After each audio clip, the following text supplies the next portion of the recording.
Good evening, good morning, or good afternoon. For this session, we have the reading for December 20th. The new book, the book of Micah, going to be chapters 1, 2, and 3 today. And the background on Micah is the author is Micah. The date written was perhaps during the reign of Jotham, Ahaz, and Hezekiah, between 742 and 687 BC. Can a loving God hate sin? According to the prophet Micah, God most certainly can, and does. Micah was a contemporary of Isaiah, who preached to Israel and Judah during the 8th century BC. He lived in a small town named Morsheth, which lies south of Jerusalem.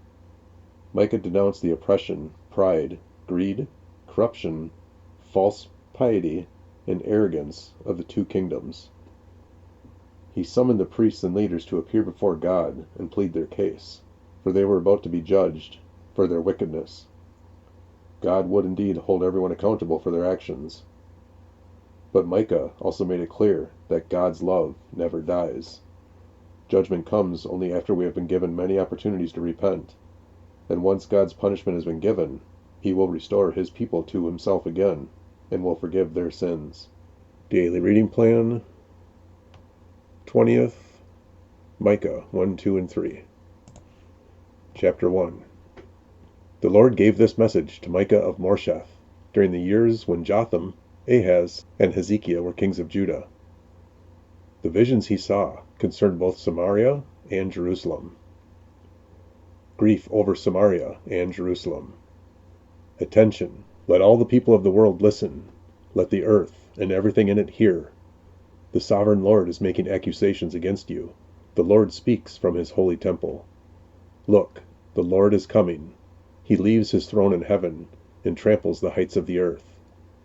The mountains melt beneath his feet and flow into the valleys like wax in a fire, like water pouring down a hill. And why is this happening? Because of the rebellion of Israel. Yes, the sins of the whole nation. Who is to blame for Israel's rebellion? Samaria, its capital city. Where is the center of idolatry in Judah? In Jerusalem, its capital.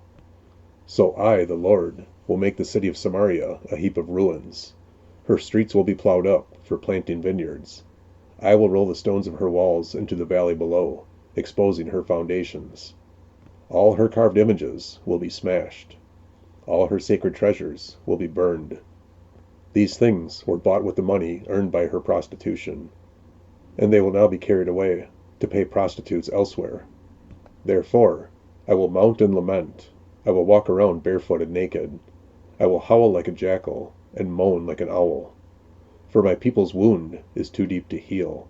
It has reached into Judah, even to the gates of Jerusalem. Don't tell our enemies in Gath.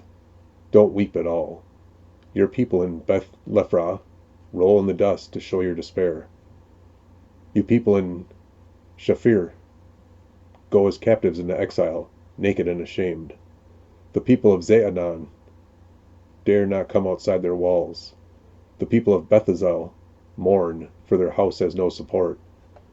The people of Maroth anxiously wait for relief, but only bitterness awaits them, as the Lord's judgment reaches even to the gates of Jerusalem. Harness your chariot horses and flee, you people of Lachish. You were the first city in Judah to follow Israel into her rebellion, and you led Jerusalem into sin. Send farewell gifts to Morsheth-Gah. There is no hope of saving it. The town of Achzib has deceived the kings of Israel. O people of Mareshah, I will bring your conqueror to capture your town, and the leaders of Israel will go to Adullam. O people of Judah, shave your heads in sorrow, for the children you love will be snatched away. Make yourselves as bald as a vulture, for your little ones will be exiled to distant lands. Chapter 2. Judgment against wealthy oppressors. What sorrow awaits you who lie awake at night, thinking up evil plans. You rise at dawn and hurry to carry them out, simply because you have the power to do so. When you want a piece of land, you find a way to seize it. When you want someone's house, you take it by fraud and violence. You cheat a man of his property, stealing his family's inheritance. But this is what the Lord says: I will reward your evil with evil. You won't be able to pull your neck out of the noose. You will no longer walk around proudly, for it will be a terrible time. In that day, your enemies will make fun of you by singing this song of despair about you. We are finished, completely ruined. God has confiscated our land, taken it from us. He has given our fields to those who betrayed us. Others will set your boundaries then, and the Lord's people will have no say in how the land is divided. True and false prophets. Don't say such things, the people respond. Don't prophesy like that.